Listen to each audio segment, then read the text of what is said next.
Здравейте!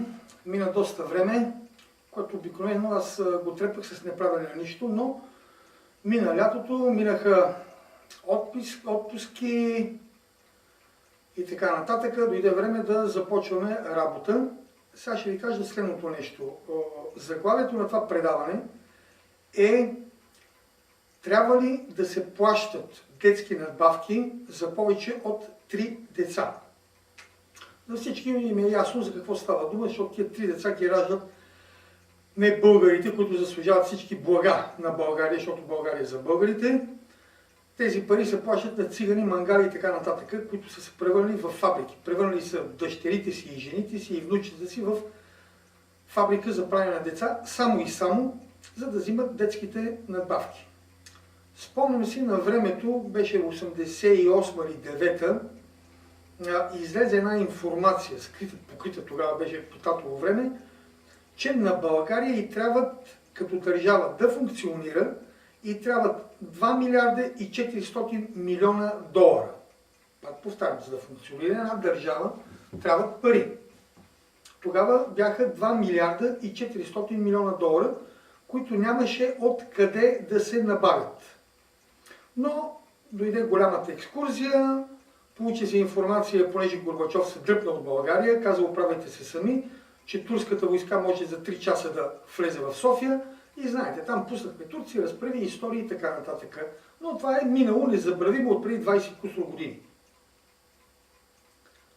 Поуката каква е?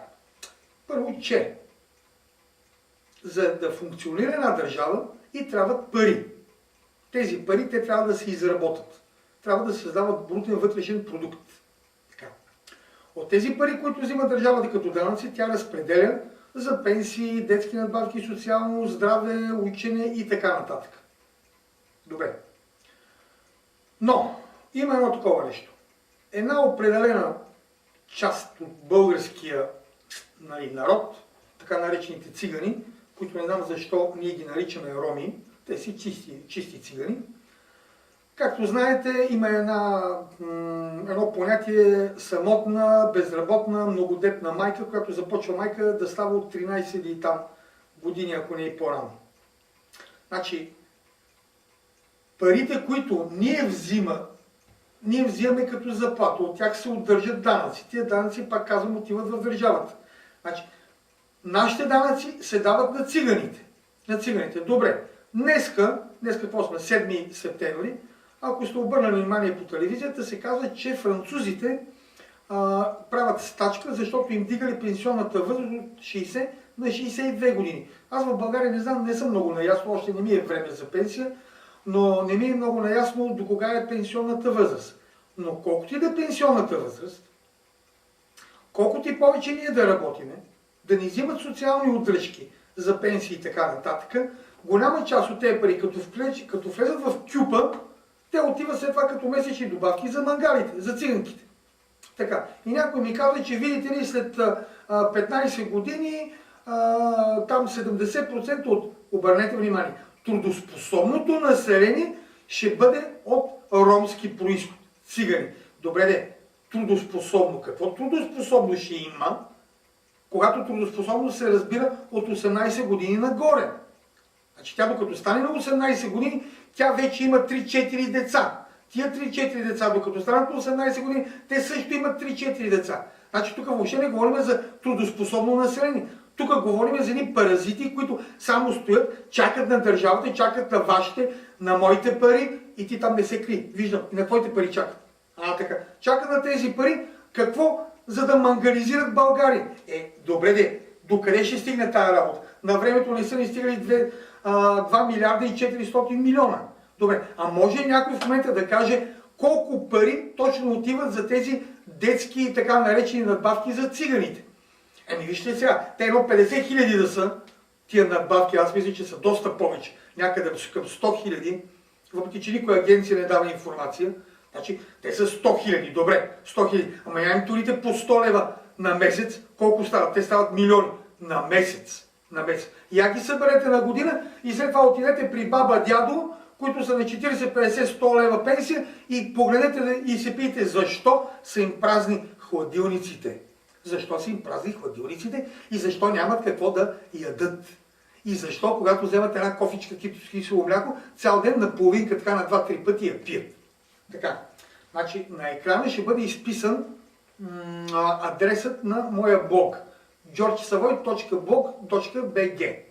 Там има един материал, който е озаглавен пак така. Трябва ли да се плащат детски надбавки за повече от 3 деца? Линка ще ви изпрати в пола.